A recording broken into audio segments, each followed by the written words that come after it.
se nos olvidó, se me olvidó, listo ya, ahora sí. Entonces, en ese sentido, nosotros hablamos de manera general de cómo es ese mecanismo de activación de ese GPCR y ahí me gustaría que retomáramos ese mecanismo para poderlo conectar de una vez con el AMP cíclico. Bien, entonces lo que yo quiero hacer hincapié en algo aquí, quiero hacer énfasis en algo, y es que lo que yo les pido a ustedes en este semestre para como objetivo de aprendizaje, es que nos aprendamos esto que les estoy mostrando acá, que es la ruta general de un GPCR. Yo les he dicho que vamos a trabajar un ejemplo, que es la degradación de glucógeno para producir glucosa, asociado al receptor beta-adrenérgico y teniendo como ligando la epinefrina, como efector la adenilciclasa. Pero eso es una ruta ejemplo, es una ruta particular y ahí la vamos a dejar, digamos, la vamos a estudiar, lógicamente, necesitamos que ustedes pues hagan como un match entre la ruta general y esa ruta específica. Pero lo que yo les pido es que ustedes se aprendan muy bien y eso sí con eso tienen que salir muy bien preparados de este curso, que se aprendan muy bien el mecanismo general de cada uno de estos receptores de los que que estamos estudiando durante la clase. Entonces, entender que hay cambios conformacionales, entender que para un GPCR pues hay unos cambios conformacionales que ayudan a aumentar afinidad por unas proteínas y perderlas por otras, entre otras cosas, ¿bien? Eso primero les facilita a ustedes el proceso de aprendizaje y segundo, les va a permitir que ustedes más adelante puedan fácilmente extrapolar estas rutas en cualquier proceso de señalización o para cualquier proceso de señalización. Y ese es realmente el objetivo de este curso de biología celular, que ustedes se vayan con bases para que después más adelante se les facilite la vida estudiando esas rutas de señalización que ya van a ser muy específicas para ustedes. Entonces, sin echar más cuento, voy entonces a retomar esta ruta de señalización. Bien, entonces aquí estamos hablando del receptor acoplado a proteína G. Rápidamente voy a contarles sobre el inicio de ese mecanismo, el inicio del mecanismo de activación, digamos, la activación del receptor. Entonces recordemos que tenemos el receptor en este punto disponible y listo para poder recibir un ligando específico. Una vez el ligando ingresa o llega y entra en contacto con el receptor, va a ocurrir algo que es un cambio conformacional hacia el espacio citoplasmático y ese cambio conformacional hace inicialmente, si se observa aquí, pues el receptor pues está solito, no hay ningún cambio conformacional. Una vez llega el ligando, ese cambio conformacional hace que la proteína G aumente la afinidad por esa región citoplasmática del GPCR y a partir de ahí entonces hay una activación de la proteína G. Esa proteína G entonces se activa haciendo un intercambio entre GDP por GTP y al activarse el cambio conformacional ya viene dado en la subunidad alfa de esa proteína G de la que estamos hablando. Y en ese momento, cuando hay un cambio conformacional de esa proteína, lo que ocurre es que ella entonces pierde afinidad por gamma beta, aumenta afinidad por efector y activa entonces el efector, que es la adenilciclasa en el ejemplo que estamos hablando. Y ahí ese efector va a empezar a producir el segundo mensajero, que sería AMP cíclico. Y a partir de ahí, pues va a ocurrir una ruta de señalización, que es lo que vamos a empezar a trabajar ahora. Vamos a entender qué pasa con ese AMP cíclico ahí, cómo funciona, y pues también vamos a tener otro segundo mensajero, que sería el fosfatidil-inositol, que es como lo que queremos trabajar ahora. Entonces, a partir de ahí, ya llega el punto donde se hace toda la señal, pero se requiere en este momento ya que esta señal pare, que ya no se produzca más AMP cíclico, y entonces ahí tenemos 3 puntos de terminación de la señal. La primera, que es el pare, pues la inactivación de esa subunidad alfa de esa proteína G, entonces se hidroliza GTP, esa subunidad alfa pierde afinidad, tiene un cambio conformacional que hace que ella pierda afinidad por digamos, la región citoplasmática del efector y aumente la afinidad por gamma y beta, o sea, vuelva a su estado original, a su estado inicial. Y es ahí donde pues se deja de producir el mensaje. El segundo punto tiene que ver con, punto de terminación, tiene que ver con la insensibilización del receptor. Y en ese punto ya la insensibilización estaría dada por GRK, lo habíamos visto por esta sinasa para el receptor de acoplado proteína G, donde fosforila esa subunidad citoplasmática del receptor, y luego lo que va a ocurrir allí es que pues insensibiliza al receptor, porque a pesar de que esté ligando acá, ya este receptor no escucha la señal, es decir, no hay cambio conformacional, no hay aumento de afinidad por esta proteína, por esa subunidad alfa de la proteína G. En consecuencia, no hay activación de proteína G, no hay señal de ahí para abajo, ¿listo?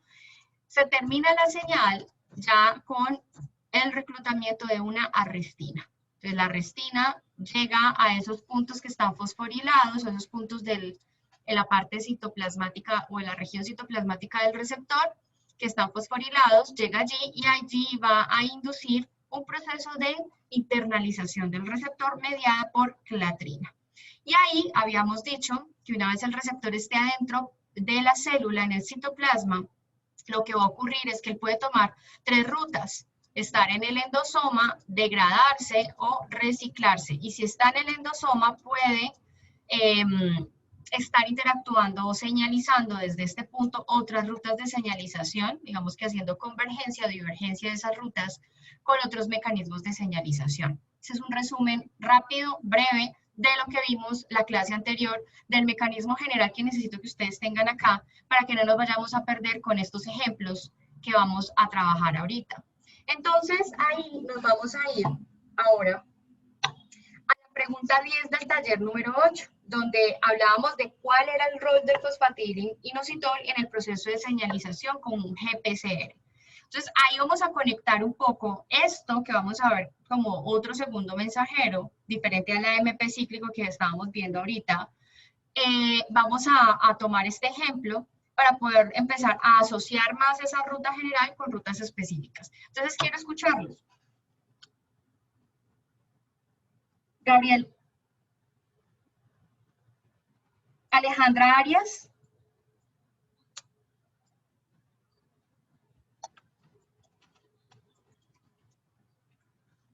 Alejandra. Alejandra.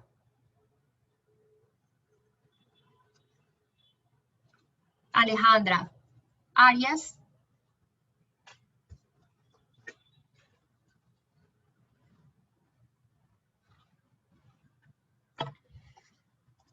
Listo. Vamos entonces con Ana Sofía Cardona.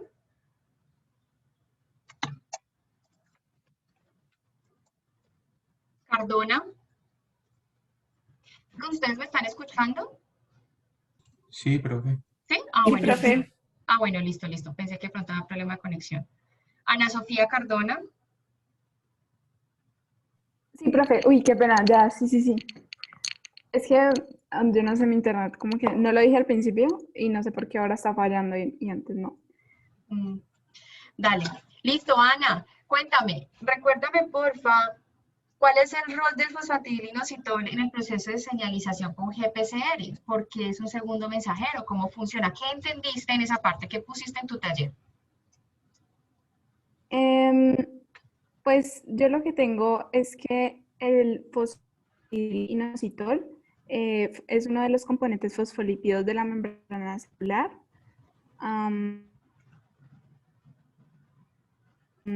Y es el sustrato importante de proteínas de señalización. Es como el componente principal de esas, proteínas de señalización.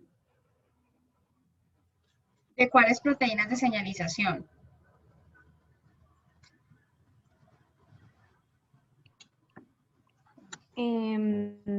Puede ser las integrinas, que son importantes para el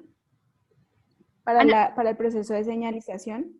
Dale, listo. Ana, pero entonces, ¿el fosfatidilinositol qué es? Que ahí me perdí. Yo creo que sí te estoy escuchando como un poco mal. El fosfatidilinositol es un componente fosfolípido de la membrana celular. Ok. Y entonces funciona como un segundo mensajero para las rutas, ¿cierto? Ajá, sí. Ok. Listo, vamos a ir avanzando. Gracias, Ana. Voy a ir por acá con otra persona También, que... bueno, también está Dime, como presente en... dime, Ana. Ay, profe, perdón. Es que en serio no Tranquila, sé por qué se cortó tanto. No, tranquila. iba a agregar un poquito que también es importante en la transducción celular y forma unos radicales también.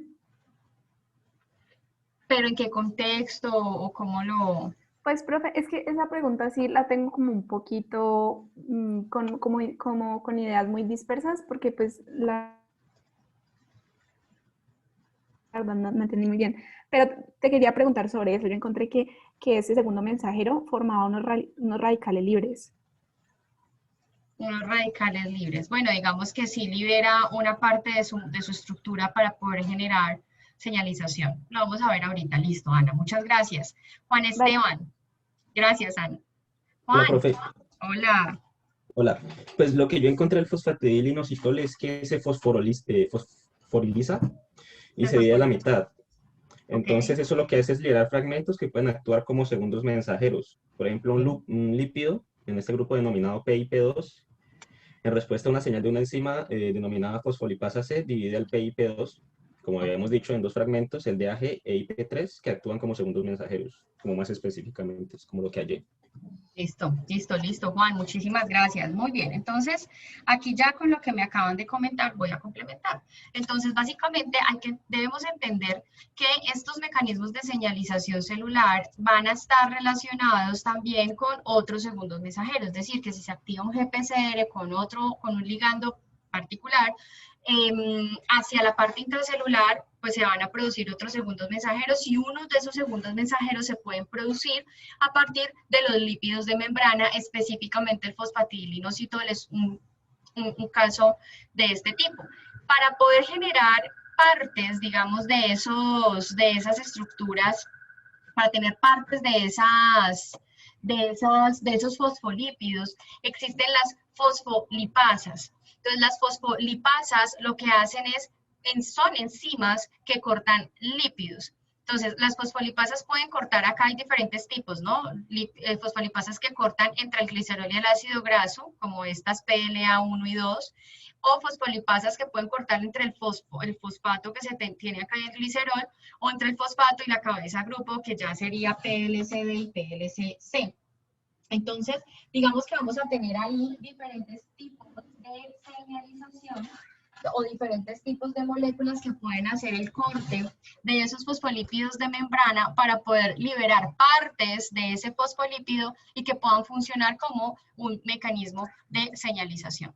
En este caso, lo que nosotros observamos aquí es que podemos tener acá un ligando específico con el receptor.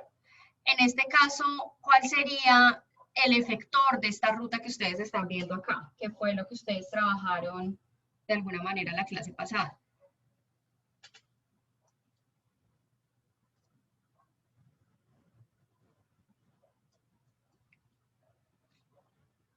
Santiago García. Dime, profe. Estoy pensando. Ah, bueno, listo. La pregunta es, ¿cuál es el efector acá en esta ruta? ¿Cuál sería el efector?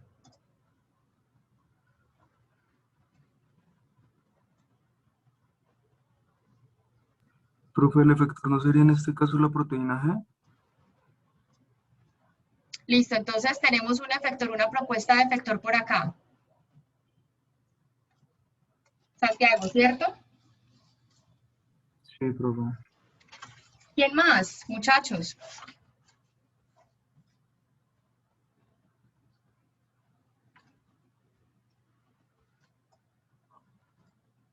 Luisa.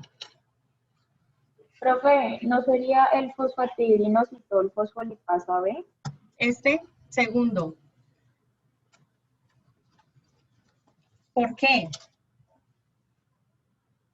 Pues, profe, yo tengo que, él al liberar una cabeza, o sea, tiene una cabeza con un grupo fosfato y el glicerol, o sea, él tiene una cabeza con un grupo fosfato y tiene un glicerol y pues con los ácidos grasos puede quedar al otro lado de la membrana. Entonces, pues ahí se produciría el mensaje, ¿no? Ok, ahí se produciría el mensaje, ahí se ocurriría lo que conocemos como la amplificación. Entonces, si ustedes se fijan en este ejemplo, Gabriel, bueno, entonces, si ustedes se fijan en este ejemplo, aquí estamos con un fosfatidilinositol, o sea, el lípido de membrana normal como nosotros lo conocemos, con un fosfato, que es el fosfato que le permite conectarse directamente con la cabeza grupo, que sería el inositol. Y si ustedes se fijan, aquí lo que está numerado serían los carbonos, ¿cierto? Y esos carbonos, pues estamos viendo que a medida que avanza una ruta de señalización particular, que es otra ruta, o sea, es otro mecanismo de señalización que converge aquí, después, en ese punto, hay una fosforilación. Entonces, vienen unas cinasas y van a fosforilar el carbono 4. Si ustedes se fijan, entonces ya tendríamos dos fosfatos, por lo tanto es PI4P, ¿sí? Si avanzamos en el proceso en esa ruta de señalización X, de la que estamos hablando acá, otra alterna a esta que estamos viendo, vemos que llega otra cinasa y esa cinasa, entonces, lo que va a hacer es que se va a fosforilar el carbono 5 de ese fosfatidilinositol. En ese caso, lo que estamos viendo es que se fosforila esta cabeza grupo y luego lo que ocurre es que en este caso ya el GPCR está activo con su ligando. Aquí va a haber un cambio conformacional, se activa la proteína G, específicamente en la subunidad alfa, hay un cambio conformacional, y acá esta subunidad alfa viene directamente hacia el efector. Es decir, estamos siguiendo la ruta general que hablamos. Entonces, proteína G, subunidad alfa viene activa, proteína fosfatidilinositol, fosfolipasa beta, fosfolipasa C beta. ¿Eso qué quiere decir? Que va a cortar qué parte de ese fosfolípido, pues la cabeza grupo. Corta la cabeza grupo y se genera lo que conocemos como un IP3. Y este IP3 es básicamente un segundo mensajero. Este IP3 va ¿hacia dónde?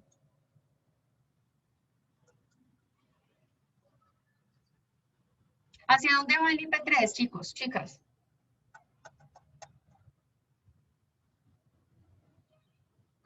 Valeria Luna.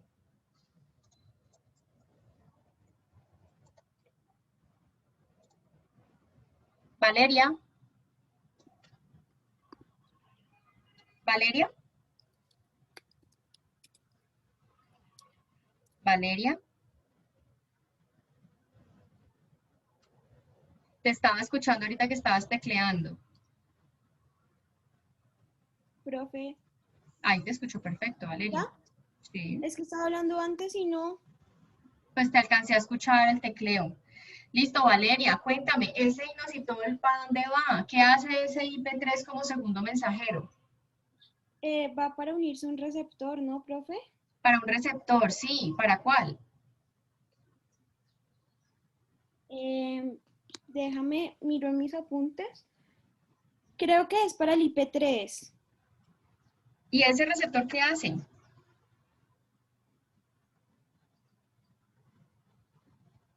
Ya te digo, profe. Ese es el que libera calcio. Que libera calcio. Entonces, se va a ir hacia el retículo endoplasmático. ¿Cuál es este? ¿Cuál es este retículo? ¿Lisa? ¿Verdoso? Liso. Liso. Entonces se va para el retículo endoplasmático liso y ahí va a haber un receptor. Entonces aquí vamos a conectar lo que ya hemos visto. Nosotros ya vimos estructura de membrana. Gracias, Valeria. Entonces ya vimos estructura de la membrana plasmática, hablamos de diferentes proteínas, hablamos de diferentes mecanismos mediante los cuales se pueden transportar cosas a través de la membrana. Entonces, ¿qué es ese receptor que está acá? Si ese receptor permite la liberación de calcio y el ingreso de calcio, ¿qué tipo de receptor sería esto? ¿Esto qué sería específicamente?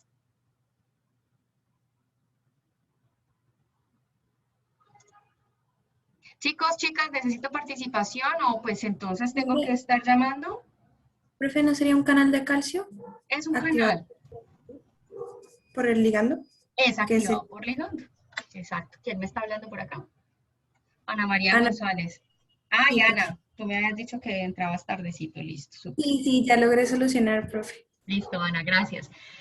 Muy bien, entonces ese receptor que estamos viendo ahí es un canal activado por ligando. ¿Cuál es el ligando? El IP3. ¿Listo? Tengan en cuenta, muchachos, que el parcial va a ser de este tipo. El parcial no va a ser como yo les entrego la ruta, identifiquen cuál es el efector, cuál es la proteína G, qué hace, cuál es el mecanismo de acción de ese segundo mensajero, cuál es el segundo mensajero, ¿sí? Para eso ustedes deben tener clarísima la ruta general de la que les había hablado ahora. ¿Dudas con relación a esto, chicos? Listo. Entonces, aquí estamos hablando, también estamos explicando como el mismo mecanismo. Digamos que ahí hay un ejemplo de ese receptor, de ese GPCR, esa ruta que estamos teniendo allí. Aquí ya vamos a hablar específicamente de la ruta para la cual habíamos estado hablando, que es específicamente la ruta con AMP cíclico. En este caso, lo que tenemos es, llega el ligando, se activa el GPCR, o sea, el receptor activa la proteína G, y la proteína G entonces empieza a activar al efector, que sería la adenililciclasa.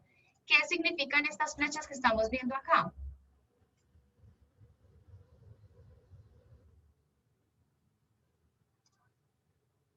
Listo. Entonces, lo que significa esto es la amplificación de esa señal. En ese sentido, entonces pasamos de adenililciclasa inactiva a una adenililciclasa activa. Y en ese caso, esta adenililciclasa, pues entonces va a tener que seguir unas rutas. ¿Cuáles son esas rutas? Pues arranca con proteincinasa A, activándola, es decir, que en este caso la activa y ella puede tomar 3 rutas. Puede irse hacia el núcleo, puede simplemente inactivarse para, digamos, inactivarse o activarse. Si se activa, entonces esta proteína lo que haría sería empezar a sintetizar glucógeno, que es algo diferente a lo que estaríamos generando en esta ruta, que es la degradación.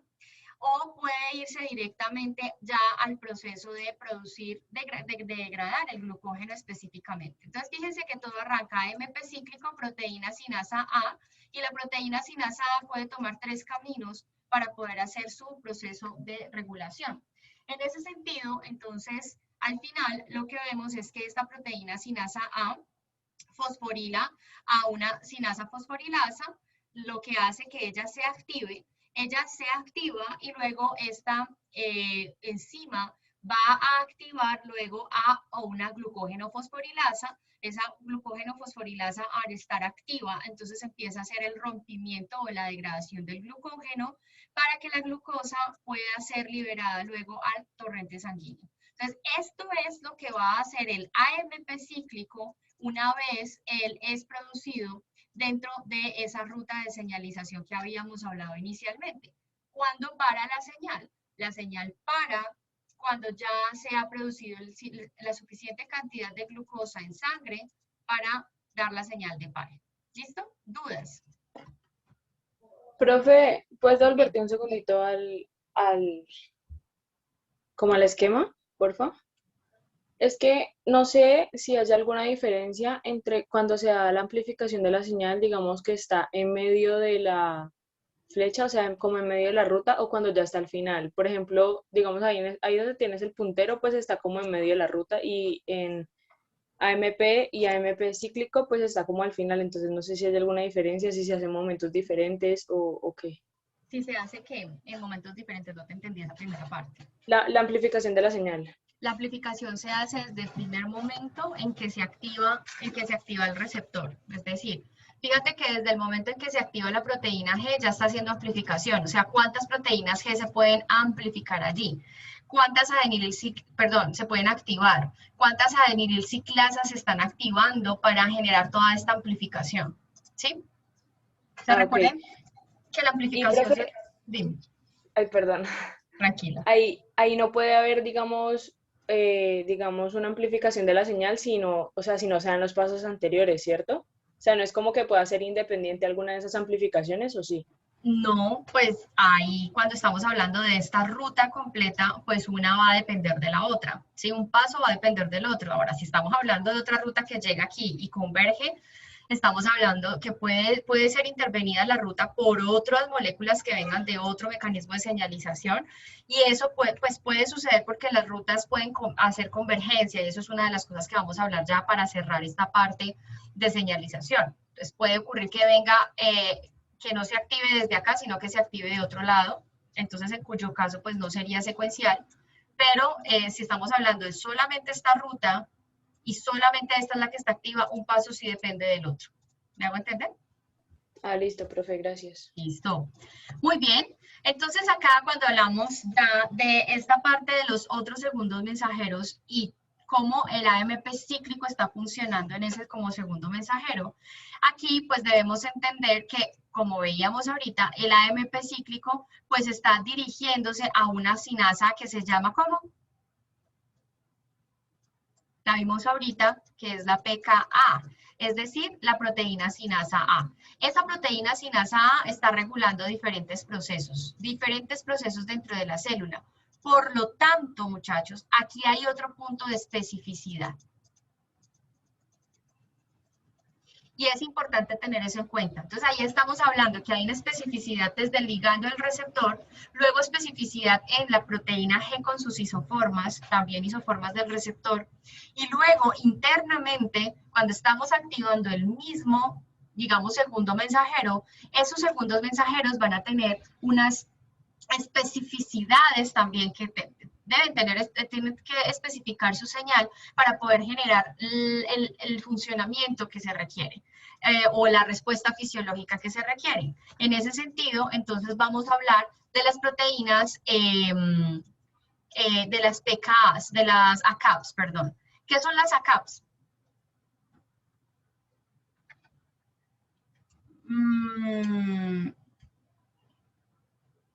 Alejandro Saavedra. Hola, profe. Hola, Alejandro. ¿Cómo estás, profe? Bien, ¿y tú? Alejandro, cuéntame, ¿qué entendiste por ACAPs? Esa es nuestra última pregunta del taller 8. Da un momento, profe, que no te escucho bien, es que estoy en la universidad. Da un momentico.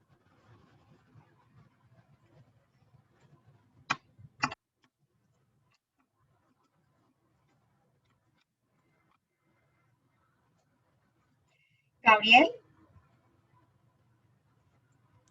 Profe, pues lo que yo había leído es que son proteínas copurificadas con pKa, digamos que son bastante variables y funcionan como centros de señalización proporcionando un marco estructural para la, disculpa, para la coordinación de interacciones de proteína a proteína, digamos que en los diferentes espacios de la célula, más específicamente en el citoplasma, y lo que ayuda es a que a la que pKa se acumule en estrecha proximidad con uno o más sustratos, como un centro de señalización. Ok, entonces las ACAP serían esos puntos de especificidad del sustrato que podríamos llegar a tener dentro del citoplasma. Entonces, recordemos, aquí tendríamos la PKA. Recuerden que primero se activa el AMP cíclico, el AMP cíclico luego activa a la PKA y la PKA va a trabajar en diferentes rutas. En el ejemplo que veíamos ahorita, ella podía irse al núcleo, inducir expresión de genes, podía sintetizar glucógeno o degradar glucógeno. Aquí entonces, ¿de quién depende internamente que se especifique el mensaje? De proteínas de andamiaje. En este caso, para este proceso particular, estamos hablando, para casos, digamos, procesos de señalización donde están las proteínas sinasas A trabajando, estamos viendo las ACAPs. Las ACAPs entonces lo que están haciendo es utilizando o generando un espacio específico para reclutar todas las sinasas fosfatasas necesarias para que ocurra esa respuesta fisiológica que se está necesitando en ese momento. Entonces, no se nos olvide que las ACAPs son esas proteínas de andamiaje. ¿Dudas, muchachos?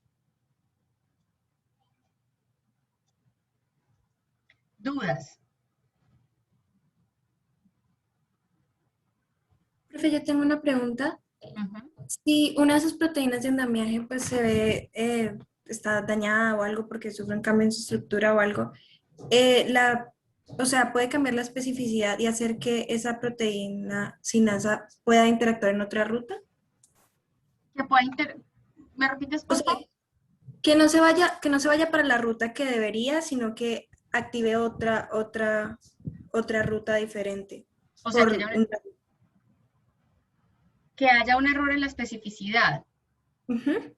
Sí, puede ocurrir y ahí pues tendremos una ruta alterada. Ah, ok. Gracias, profe. Listo. Bueno, voy por acá con Isabela me pregunta que si la glucosa sería también como un inhibidor del proceso de degradación de glucógeno. Sí, porque si hay glucosa en el organismo, pues no se va a activar el mecanismo de degradación de la glucosa. ¿Listo? Entonces sí es un prerequisito como para que ocurra la señalización y se inicie la degradación de glucógeno. Nicolás me pregunta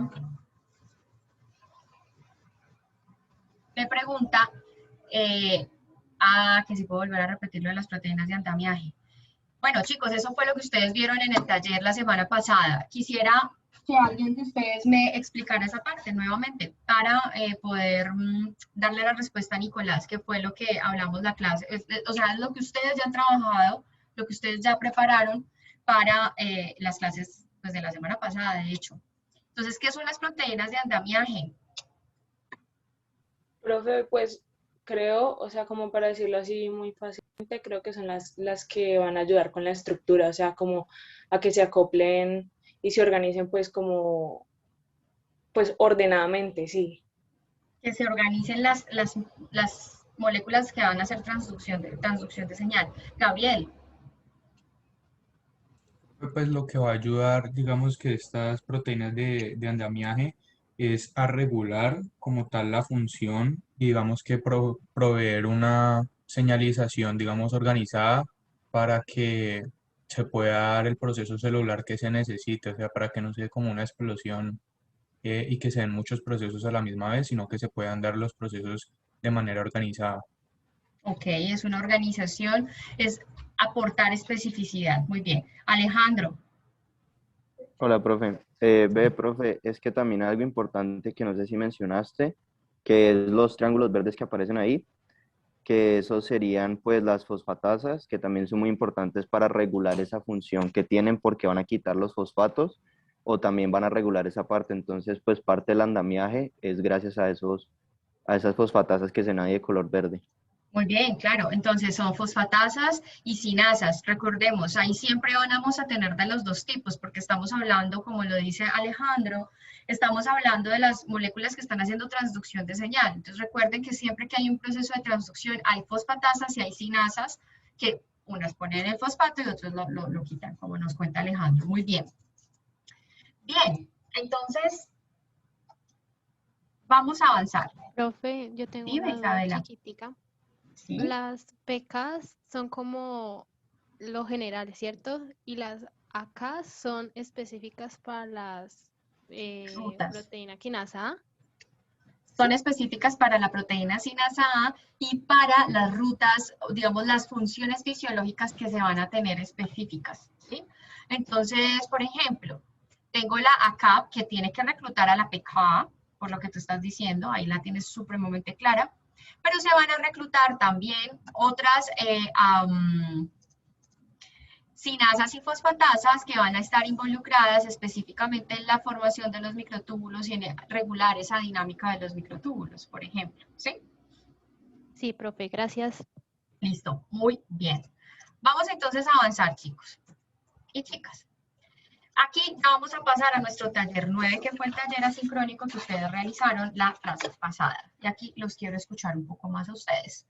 Entonces, cuando hablamos de los RTKs, que es lo que ya vamos a trabajar acá, vamos a hablar de otro tipo de proteínas de señalización, ¿cierto?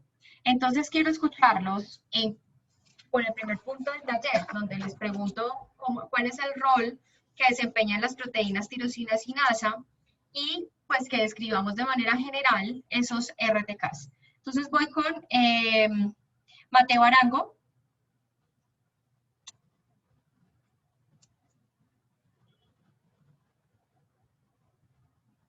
María José Rebolledo.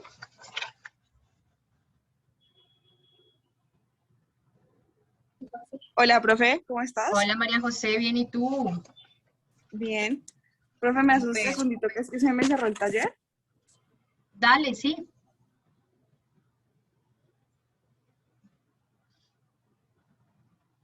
Entonces voy contigo ahorita, más bien. Valeria Murcia. Profe, ya. Dime. Ya. Ah, listo, hagámoslo Sí. entonces. Y ahorita voy con Valeria. Pues María. era lo de las proteínas tirosina sinasa, ¿cierto? Sí, señora. Vamos con la primera Pues, preguntita del taller. ¿Qué entendieron ustedes? ¿Qué dudas todavía que les quedan? ¿Qué pasó? pues, profe, yo entendí que las proteínas tirosina sinasa son enzimas que fosforilan residuos específicos de tirosina en sustratos proteicos y que es un mecanismo para la traducción de señal que surgió gracias a la evolución de los organismos multicelulares. Entonces, estas están involucradas en la regulación del crecimiento, la división, la diferenciación, la supervivencia, la fijación a la matriz extracelular y la migración celular. Entonces, cuando hay de estas proteínas que se vuelven pues, mutantes, que pues, no se desarrollan bien, pueden crear cáncer, como por ejemplo la leucemia, que es producida por la proteína tirosina sinasa ABL. Ok. ¿Sigo, profe, o...? Pues ahí me estás hablando del rol, digamos, en general que se desempeñan esas tirosinas sinasas. Entonces dejémoslo ahí, María, y voy a preguntarle a Valeria Murcia sobre la estructura. ¿Te parece? Listo, profe. Listo, María. Muchísimas gracias. Valeria. Hola, profe, qué pena. Un Hola. momento que es que tampoco lo tengo aquí presente, ya estoy abriendo el taller. Bueno.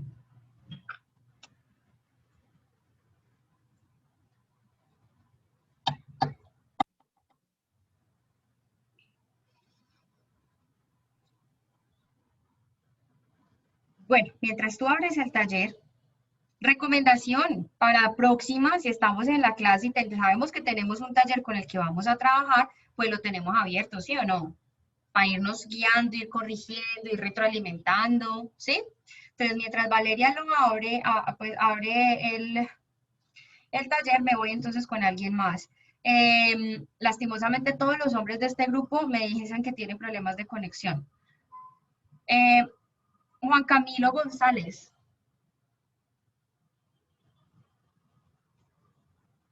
Al menos por el chat, no está tampoco, Juan Camilo.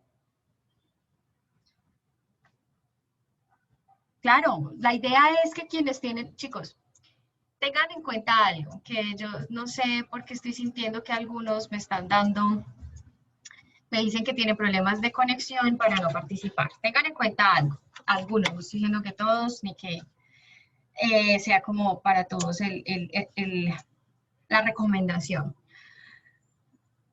Independiente del número de amarillitos que ustedes tengan, que para mí representa problemas de conexión, los chulitos que ustedes tengan acá representan su nota de participación al final de este curso. Si su nota de participación es cero, muchachos, y eso les baja el promedio. ¿Listo? Así sea el 5% de su nota final.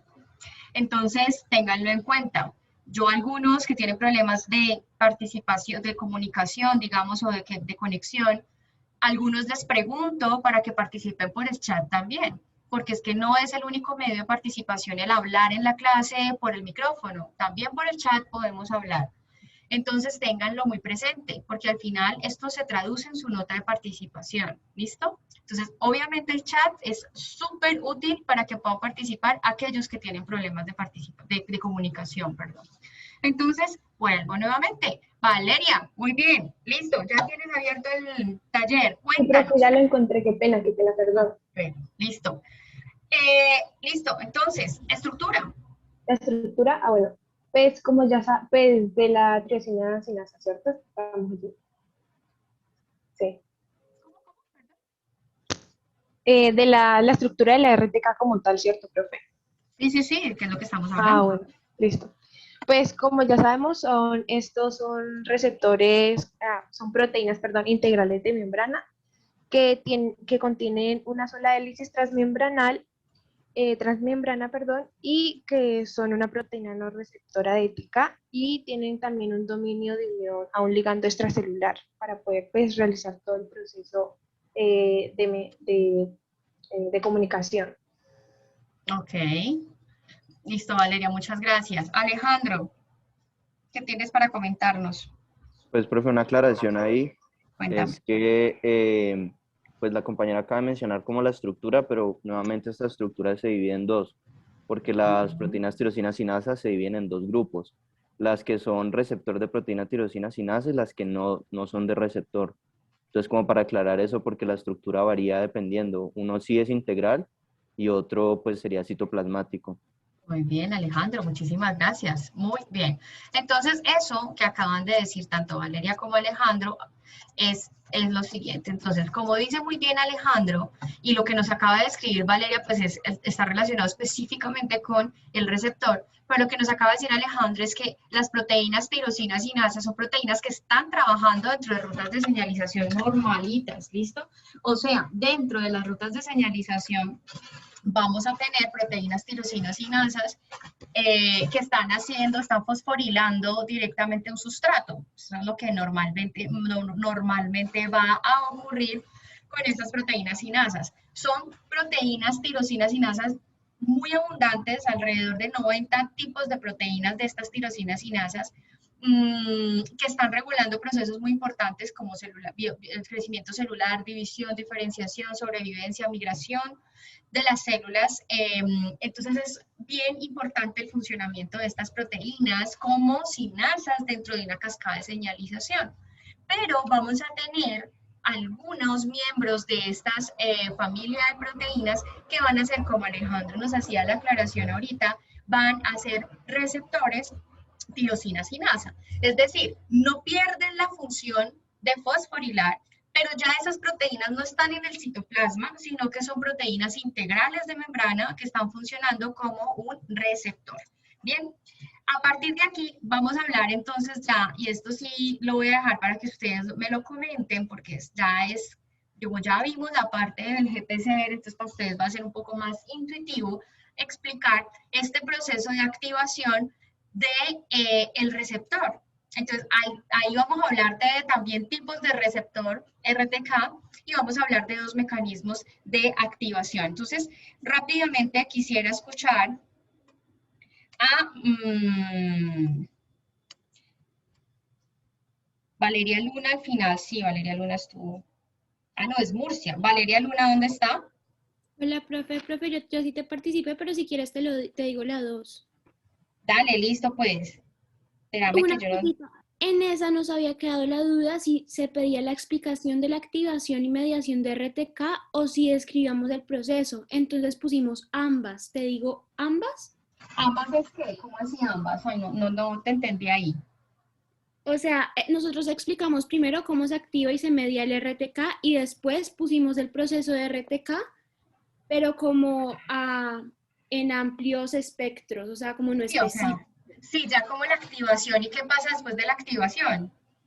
¿Profe? Listo. No, hablamos primero del primer punto, que es la activación del RTK. Entonces, hablemos de esas activaciones. Bueno, profe, entonces, pues hablando del RTK primero, son monómeros que se encuentran en la membrana celular, como ya sabemos, a excepción de los receptores de insulina y del factor de crecimiento insulínico, que son los dímeros. Los ligandos estimulantes del crecimiento son PDGF, EGF, FGF, y estos activan la vía de cascada de sinasa MPA, que incluyen las proteínas RAS, y la RAS, cuando está activada, tiene una mayor afinidad por la proteína RAF, y esta se atrae por la membrana plasmática. Por lo tanto, la vía de la cascada... Espérame, Valeria, porque es que ahí ya te me fuiste al proceso de señalización. Vamos a empezar solo por la activación del receptor, que es la dimerización de él, el inicio. Y ahorita vamos para ese lado, que ya es la activación, o sea, que ya es la ruta, que ya me estás hablando de la ruta. ¿Sí me hago entender? Sí, profe, pero entonces lo hicimos mal, esa la teníamos resaltada.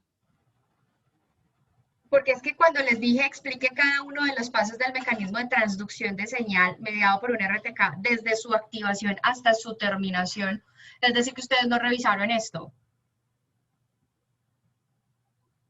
Profe, entonces sería lo de que la dismerización está mediada por un ligando en el estado no Eso. activado. Claro, Ok, ya. digamos que cuando hablamos de los diferentes pasos, estamos hablando de eso, acuérdate, y ahí por eso es importante que lo tengamos como presente, esas rutas generales que habíamos hablado al principio, o digamos características generales de las rutas de señalización. Acuérdate que primero hay primero especificidad del ligando receptor, luego amplificación y luego terminación, pero entonces el receptor siempre tiene que activar, ¿cierto? Para poder de ahí para abajo dar una señalización. Entonces, ahí hay un mecanismo del que tenemos que hablar primero, para luego llegar a hablar ya de lo que me estabas comentando, que es ya la ruta activa, ¿sí? Ok, profe, entonces, pues lo que me estabas preguntando, si es que la dismerización está mediada por un ligando, en el estado no activo, los receptores se encuentran en la membrana como monómeros, y la unión de un ligando bivalente induce la dismerización directa del receptor y la inducción de su activada sinasa. Y esto hace que se agregue grupos fosfatos al dominio citoplasmático de la otra subunidad receptora. Pues los residuos que están recientemente formados de fosfotirosina del receptor sirven como sitios de unión para las proteínas blanco que contienen dominios SH2 o PTB. Y las proteínas blanco se activan como resultado de su interacción con el receptor. Listo. Muy bien, Valeria, muchísimas gracias. Entonces voy a traducir eso que nos acaba de leer Valeria, que fue lo que ellos pusieron en su taller. Lo voy a traducir, digamos, en palabras un poco más sencillas para que todos lo podamos como tener acá presente. Entonces, vamos a darnos cuenta que, como ya nos lo dijo Valeria también, tenemos unos proteínas integrales de membrana que hacen parte de ese RTK. Normalmente son monómeros, los RTK son monómeros que están inactivos en esa membrana plasmática. Y normalmente ellos van a estar separados uno del otro. Pero vamos a tener dos tipos de ligando que los pueden activar, ¿sí? Que pueden activar a estos RTKs. Entonces, recordemos que estas son proteínas integrales de membrana que tienen actividad sinasa, o sea, que pueden fosforilar. Entonces, hay unos ligandos que son ligandos monoméricos y hay ligandos que son bivalentes, como estos que estamos viendo acá. Entonces, la activación va a diferir solamente en este punto, en la forma como ellos hacen el inicio pues, de activación del receptor. Entonces, por eso hablamos de una dimerización mediada por el ligando, otra dimerización mediada directamente por el receptor, que sería esta de acá. Entonces, cuando nosotros hablamos de una dimerización mediada por el ligando, estamos hablando de una dimerización donde llega el ligando e induce el acercamiento de los monómeros de RTK, y a partir de ahí lo que va a ocurrir es un cambio conformacional. Entonces, las imágenes acá, las figuras del libro nos ayudan a entender muy bien ese proceso. Entonces, hay un cambio conformacional hacia la parte intracelular y una vez hay ese cambio conformacional, ya se dimeriza el receptor, entonces ahí hay una transautofosforilación. Una fosforila a la otra y a partir de ahí ya se reclutan las diferentes proteínas que van a hacer el proceso de transducción de señal. O sea, ¿a quiénes van a reclutar? A sinasas y fosfatasas que de ahí para abajo van a hacer regulación. Entonces, este es el primer, digamos, uno de los mecanismos de activación. Ahora vamos con el segundo, ya es... Espérate una cosita, antes de que sigas en el segundo, dijiste que había una, ¿cómo se llama? Autofosforilación. No, pero arriba cuando se hacían como el uno con el otro. Transautofosforilación. Ah, ok, eso. Ajá. Gracias, profe. Listo. Entonces, cuando hablamos de una dimerización mediada por el receptor, aquí en este caso estamos viendo que es un ligando monovalente que se va a unir a cada subunidad de ese receptor. Entonces se unen a cada uno, ahí cuando se unen inducen entonces la dimerización y como consecuencia también el cambio conformacional hacia la región citoplasmática de esos receptores o hacia el dominio citoplasmático del receptor. Y a partir de acá, entonces, vuelve y ocurre la transautofosforilación y ya de ahí para abajo la misma historia, es decir, se reclutan proteínas de señalización que van a hacer o que van a avanzar ese proceso de señalización.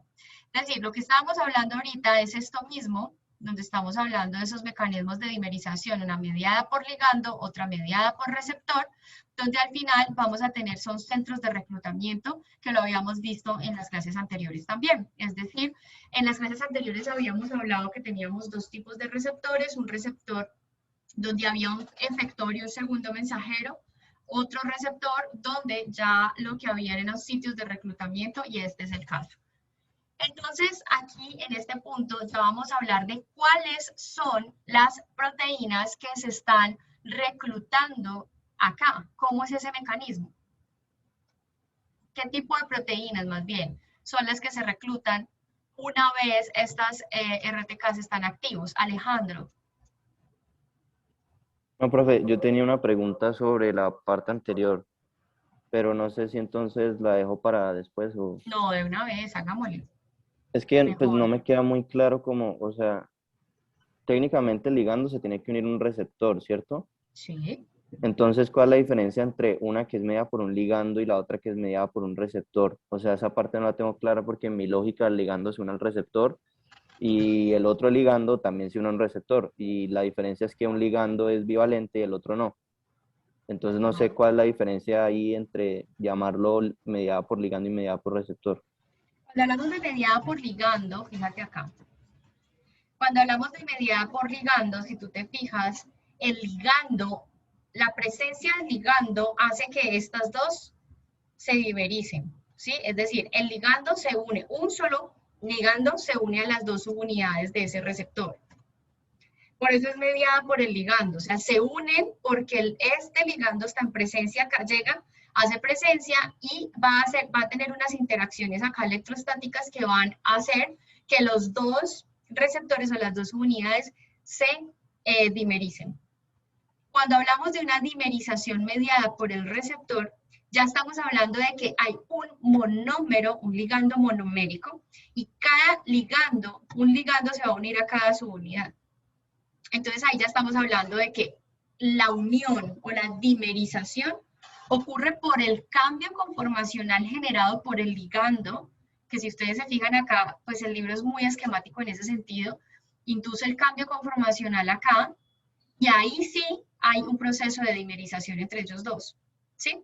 Pero entonces la dimerización, pues sí, al final es causada por el ligando, pero directamente la dimerización ocurre porque hubo un cambio conformacional específico en el receptor cuando las dos monómeros estuvieron, pues donde un monómero se unió con cada subunidad, uno con, digamos, si dos monómeros se unen con las subunidades del receptor y ahí inducen la dimerización o los cambios conformacionales. ¿Es claro? Sí, profe, listo, muchas gracias. Profe, una cosita ahí, entonces Dale. es como que, digamos, en la que es por el ligando pues es como el que los va a juntar, pero en el que es mediado por el receptor, a partir del cambio conformacional que van a hacer es que se van a juntar. Exactamente, exactamente. Ok. Entonces, tenemos el ligando aquí y aquí ya se induce el cambio conformacional y después de que ocurre ese cambio, ahí sí se unen. Acá no, acá él llega y lo que hace es inducir la unión de esas dos subunidades. Entonces es el ligando quien hace que ellos se unan y luego ya sí hay un cambio conformacional. Listo, por acá me están haciendo otra pregunta y me preguntan si la dimerización es lo mismo que activación. No necesariamente. Entonces, cuando nosotros hablamos de dimerización, estamos diciendo que las dos moléculas se están uniendo. Se vuelve un dímero, se forma un dímero. No siempre la dimerización va a estar asociada con activación. Para este caso sí. Para este caso de señalización sí. Pero no pueden pensar como que siempre que hablen de dimerización, más adelante en otros procesos biológicos, también estarían hablando de activación, no necesariamente. ¿Listo? Ok, avancemos entonces por acá nuevamente. ¿Cuáles son las proteínas que se están reclutando hacia el espacio intracelular? Una vez los receptores, o hacia el espacio intracelular, no, sino hacia los espacios de reclutamiento de esos receptores RTK. ¿Qué tipo de proteínas estarían siendo reclutadas, muchachos? Alejandro. Profe, pues primero hay que tener en cuenta que para que se unan las proteínas tienen que tener unos dominios específicos, que son el SH2 o el PTB, y a partir de ahí pues ya están las proteínas adaptadoras, que esas tienen un dominio GRB2, que ahorita te pregunto porque no tengo muy claro si es que hace parte del SH2 o si es un dominio aparte, pero Es bueno. un dominio diferente. Ok, entonces tienen este dominio y lo que van a hacer es que pues van a formar enlaces con otras moléculas, pues que permiten digamos que la unión elongada, por decirlo así, o de andamiaje, como se puede decir, para otras moléculas. Luego están las proteínas de acoplamiento, que estas sí tienen un dominio PTB, y esto es lo que hacen es pues digamos que existe una fosforilación de los residuos de tirosina y estos residuos fosforilados pues van a servir como un sitio de unión para otras moléculas de señalización, para otras proteínas, perdón. Y luego pues hay otras proteínas como factores de transcripción. También hay, y pues ya. Alejandro, de la primera que me hablaste, ¿cuál fue?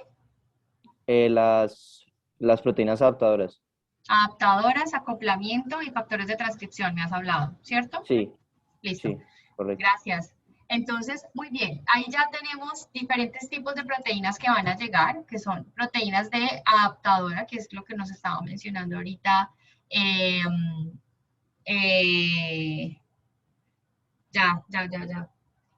Alejandro, y ahí hay una cosa importante que tú me estabas diciendo y yo me confundí cuando me dijiste PTB o SH2 o fue GRB2, me dijiste tú. Sí, es que pues digamos que para las proteínas adaptadoras decían que tienen un dominio GRB2 y en la gráfica que muestran en el libro, pues que es esa gráfica de ahí se ve el dominio y se ve como además tienen un SH2. Entonces como que me confundí ahí, pues no sé si es un dominio, no sé qué es No, en ese ese GRB2. caso el dominio es SH2 y la proteína de acoplamiento. El ejemplo en este caso, perdón, la adaptadora es GRB2, es el nombre de la proteína. Ok. Ok, es el listo. nombre, el dominio es SH2. Listo, profe, gracias. Listo, entonces, se van a unir acá a estos RTKs proteínas adaptadoras, proteínas de acoplamiento, factores de transcripción y sinasas y fosfatasas que están haciendo mecanismos de transducción de señal, o sea, están haciendo transducción de señal normalitas. Por acá me están preguntando que si al tener dos dominios los receptores, o sea, si los receptores al tener dos dominios es posible que se unan dos tipos diferentes de proteínas, o sea, sí, claro. Acuérdense que las proteínas pueden tener cuántos dominios o cuántas funciones. Van a tener dominios relacionadas con cada función que ellos tengan. Entonces, si una proteína te dicen tiene 3 dominios, son 3 funciones diferentes y potencialmente se podrían unir con diferentes pues, proteínas para hacer ese mecanismo pues, funcional. Ok, entonces, cuando hablamos de las proteínas adaptadoras, pues estamos hablando de ¿qué? De una proteína que permite, es un enlace entre otras proteínas. Digamos que ella primero es reclutada por el ligando, o digamos por el receptor activado, y luego ella va a reclutar otras proteínas sucesivamente. En este caso, esta es la GRB2 que habíamos hablado ahorita. Entonces, acá se activa SOS, luego se activa RAS, y luego a partir de acá se va a hacer toda una cascada de señalización, que en esa nos concentraremos la próxima clase. Luego están las proteínas de acoplamiento, que van a tener ese dominio PTB, que va a permitirle unirse directamente al receptor, pero estas también van a tener un dominio por acá que les va a permitir unirse a la membrana plasmática, digamos, interactuar con ella como una proteína periférica, como una partecita de ella, interactuar con la membrana. Y vamos a ver entonces que este receptor que todavía tiene actividad sinasa puede fosforilar las diferentes tirosinas que tenga esa proteína de acoplamiento. Como ejemplo de esto particularmente es este sustrato del receptor para insulina, que también lo vamos a ver como ejemplo puntual, específico la próxima clase. Y básicamente pues esta proteína de acoplamiento se refiere a que la proteína llega ahí al receptor, pero ella va a permitir que diferentes proteínas de señalización lleguen ahí e interactúen. Haga cuenta como una proteína de andamiaje, pero pues es diferente porque esta se está activando directamente con el receptor. En el caso de los factores de transcripción, hay algunos factores de transcripción. Este es un ejemplo, las STAT. Son factores de transcripción que están activándose durante respuesta inmunológica. Son genes que regulan respuesta inmunológica dentro del organismo. Y en este caso, estos factores de transcripción tienen que ser fosforilados para que ellos luego se dimericen y vayan al núcleo a hacer lo que ellos hacen. ¿Qué hace un factor de transcripción? Induce expresión de genes. ¿Listo? Entonces, cuando uno habla de expresión de genes, pues entiende que se produce un RNA mensajero. ¿Listo? Entonces, ellos hacen que se produzcan RNA mensajeros dentro de la célula. ¿Listo? Y por último, pues tenemos quinasas, fosfatasas, quinasas de lípidos, fosfolipasas, proteínas activadoras de GTPasas, diferentes moléculas de señalización que desde aquí empiezan a señalizar la ruta o las rutas que se están activando a partir de la activación del RTK. ¿Bien hasta ahí? ¿Dudas que tengan, por favor? Profe, es que, Dale. o sea, no me queda muy claro. Entonces el CH2 y el PTB son los dominios que después se van a unir con las proteínas adaptadoras, ¿o no me queda muy claro? O sea, ahí tengo la confusión. Ok, listo. Entonces ven, te la aclaro. Bueno, sí, ya te entiendo. Sí. Entonces ven, yo te la aclaro acá. Entonces, cuando nosotros hablamos de dominio SH2 o dominio PTB, son las regiones de las proteínas que van a ser reclutadas por el receptor. Cuando esas subunidades o esos receptores, ese RTK, se transautofosforila, se crea aquí un espacio de reclutamiento para proteínas que tengan esta característica, o sea, que tengan ese dominio PTB. Haga cuenta lo que habíamos hablado para las integrinas y el dominio RGD, ¿se acuerdan? Sí. Todas las proteínas que tienen dominio RGD interactúan con la integrina. Aquí en este caso, las proteínas que tienen SH2 o dominio PTB pueden llegar a ser reclutadas por el receptor una vez él esté activo. Ok. Sí, y después, entonces, ¿qué haría el GRB2? Porque esa es una proteína. O sea, sería la que une como las otras proteínas con el dominio SH2 y así. Exacto, esta arranca la cascada de señalización. Entonces GRB2 llama a SOS, y luego SOS llama a RAS, y luego RAS llama a RAF, y luego RAF llama a ERK, y luego ERK, creo que es al contrario, luego ERK llama a un factor de transcripción para que vaya y haga pues expresión de genes, ¿sí? Pero listo. Arranca la cascada aquí. Entonces todo empieza con el GRB2. Con la proteína adaptadora, en caso de que sea esta la que se recluta, pero también puede ser acoplamiento o las otras que hemos mencionado. Listo. Gracias, profe. Listo, Isa. Alejandra. O sea que en ese caso, perdón. Diana, dale. Es que es de eso mismo, o sea que en ese caso el nombre de la proteína sería GRB2 y el dominio, o sea, la región de la proteína en la que va a ser reclutada por el receptor es LSH2, ¿cierto? Exactamente. Ok. Muy bien. Alejandro. Profe, yo tengo una pregunta con lo de los STAT. Súper. Dime. Es que, según pues decía en el libro, como que cada STAT tiene además como un sitio de unión, como que se puede fosforilar.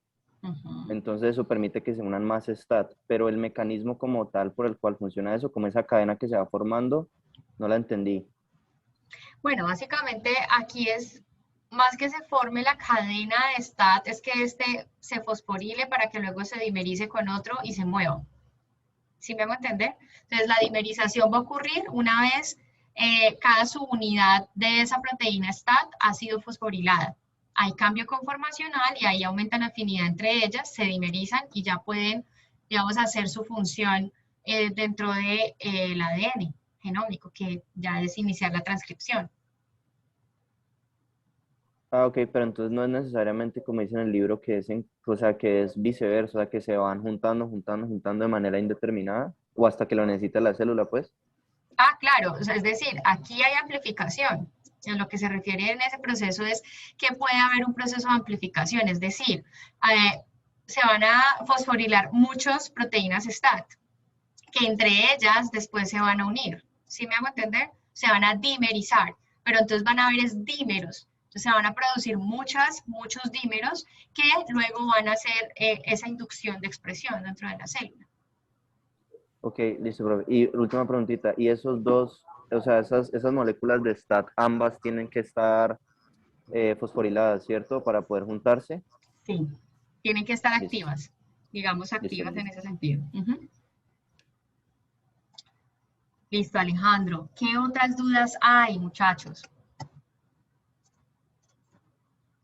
Bueno, entonces aquí lo que quiero recordar es que ahí pues hay un proceso de especificidad. Ya hablamos de especificidad dada por el ligando y el receptor, ¿sí? Aquí también pueden ocurrir lo que hablábamos ahorita con GPCR, es decir, que hayan isoformas del receptor. Ya vimos también la amplificación, cuántas proteínas se pueden reclutar allí, ¿sí? Cómo se amplificaría allí la señal en ese sentido. Y ahora vamos a hablar entonces ya de la terminación en un RTK. En este caso, la terminación es un poco más directa comparado con lo que habíamos hablado en GPCR. Y en este caso, ya lo que nosotros vemos es que hay una internalización directa del receptor, mediada por una proteína que es CB1, donde lo que va a hacer es ubiquitinar, es poner ubiquitinas. Estas proteínas ubiquitinas marcan a la proteína para decirle al sistema, vea, ella tiene directamente que degradarse, ¿sí? Esta es la ubiquitinación es un mecanismo de degradación de proteínas, pero es muy señalizado y es muy controlado. Entonces, solo se degradan las proteínas que se marcan con ubiquitina. Pero ¿cómo se regula? También con el número de ubiquitinas que se le ponen o que se le adhieren a la proteína que se desea degradar. Entonces, CB1, aquí en este caso, si necesita que el receptor se degrade completamente, va a poner muchas ubiquitinas para que luego sean llevadas a una molécula que se llama proteasoma y aquí en esta proteína sea degradada esa proteína que se necesita degradar. Por otro lado, si solamente se necesita internalizar el receptor, solo con poner unas cuantas ubiquitinas es suficiente para que haya una endocitosis mediada por clatrina, más o menos lo mismo que hablamos con GPCR. Pero en este caso, entonces, lo que se va a hacer es que puede ocurrir que ella sea reclutada nuevamente, o sea, ahí va a pasar lo mismo que ocurriría para un GPCR, si son pocas ubiquitinas no se degrada, sino que se internaliza, no se degrada por proteasoma, pero si se va a internalizar, puede ser reciclado, puede seguir señalizando desde acá, o puede mandar ya a degradar esa membrana directamente dentro del lisosoma.